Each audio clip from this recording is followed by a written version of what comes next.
Nie da się mówić o tym filmie bez społeczno-politycznego kontekstu, w którym powstał. Szczególnie mając na uwadze, że BlacKkKlansman jest wyraźnie dziełem reakcyjnym, a Spike Lee stara się budować te konotacje między przeszłością i rzeczywistością współczesną. W połowie sierpnia 2017 roku w amerykańskim Charlottesville w stanie Virginia doszło do otwartych, brutalnych zamieszek między protestującymi zwolennikami prawicy i lewicowymi kontrmanifestantami. Nie jest to miejsce, żeby rozwodzić się o szczegółach i wchodzić w meandry sporu. Faktem jest natomiast, że protest prawicy wywołany został decyzją Miejskiej Rady o usunięciu z miasta pomnika upamiętniającego Roberta E. Lee, generała Armii Konfederatów z czasów wojny secesyjnej. Faktem jest także, że ruchy skrajnie prawicowe, w tym choćby Ku Klux Klan, neokonfederaci oraz neonaziści, których symbole powiewały na wielu flagach podczas protestów, postanowiły wykorzystać to wydarzenie jako moment zjednoczenia i pokazania swojej siły. Trzeba mieć też w pamięci, że miesiąc przed zamieszkami w Charlottesville odbył się tam protest niesławnego Ku Klux Klanu. I w końcu tragicznym faktem jest, że jeden z członków prawicowego protestu wjechał samochodem w kontrmanifestantów, doprowadzając do poważnych obrażeń u wielu uczestników oraz zabijając młodą kobietę. Nic więc dziwnego, że lęki i niepokoje toczącej się od paru lat wojny ideologicznej, toczącej się zresztą nie tylko w Ameryce, ale również na całym świecie, dodatkowo przybrały na sile za oceanem. BlacKkKlansman jest reakcją na te niedawne wydarzenia,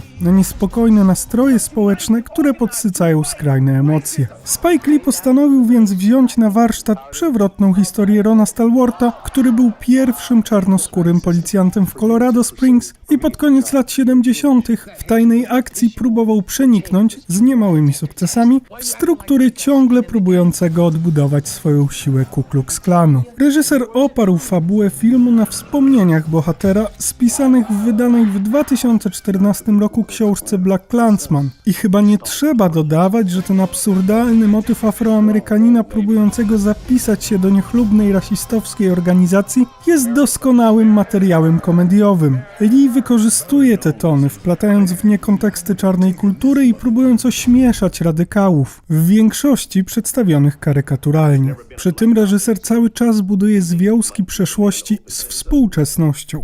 Choćby gdy w jednej z wielu komicznych scen telefonicznych rozmów bohatera z Davidem Duke'em, ówczesnym wielkim czarodziejem Ku Klux Klanu, głównodowodzący organizacji po chwili w końcu znajduje odpowiednie słowo i stwierdza, że Ameryka znów musi być wspaniała, nawiązując oczywiście do wyborczego sloganu Donalda Trumpa.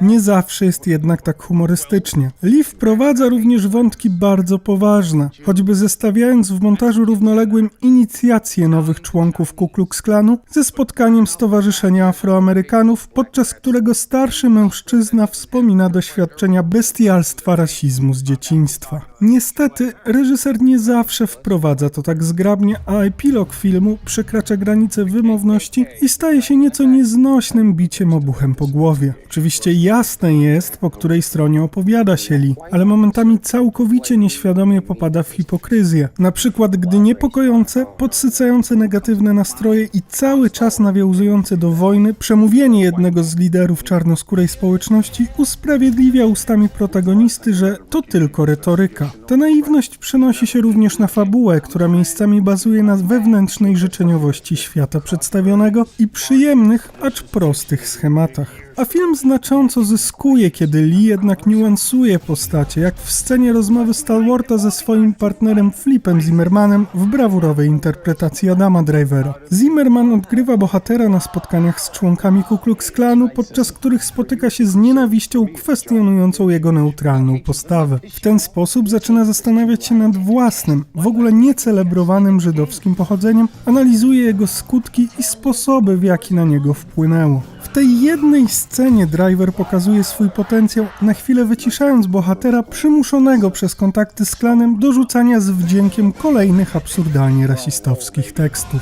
I może chciałoby się tego nieco więcej, ale Spike Lee skupia się jednak przede wszystkim na łączeniu pasjonującej rozrywki z wyrazistym manifestem. A w tych kategoriach, mimo pojedynczych potknięć, BlacKkKlansman prezentuje się naprawdę dobrze. I hate Jews, Mexicans and Irish, Italians and Chinese. But my mouth to God's ears, I really hate those black rats.